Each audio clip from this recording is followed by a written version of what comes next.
Well, what I'm trying to say to you today is, it seems to me that the fear of God has diminished. There's no fear of God in the world. There's no fear of God in the church. There's a correlation between the absence of the fear of God in the church and the absence of the belief in the teaching of Jesus on eternal punishment. You need to know that the same Bible teaches there's a hell. And if anything, Jesus had more to say about hell than he had to say about heaven.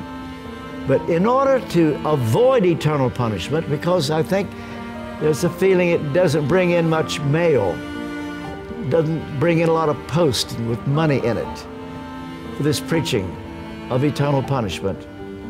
And we somehow think if we're going to be seeker-friendly or say things that's going to make them all happy, more people will come. Hasn't worked out that way. Apostle Paul said, Romans chapter 1, verse 18, immediately tells us why you should be a Christian. Because the wrath of God is revealed. If the Apostle Paul were to stand on a platform today and tell everybody why he is a Christian and what Christianity has done for him, he says, first of all, he says, 5 times I received from the Jews the 40 lashes minus 1. 3 times I was beaten with rods.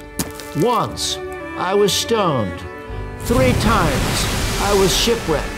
I spent a night and a day in the open sea. I have labored and toiled and have often gone without sleep. Well, then why be a Christian, Paul? Are you crazy?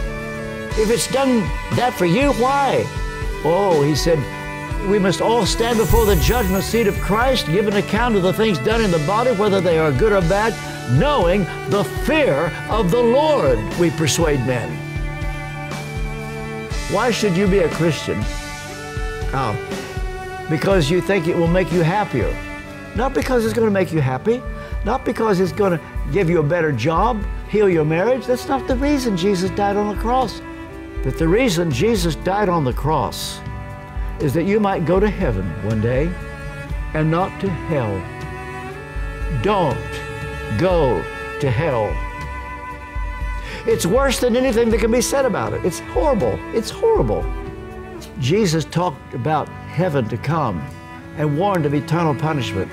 And those who get right with God and are ready to go to heaven, they're the ones you begin to see God work today. Do you know for sure that if you were to die today, would you go to heaven? Do you?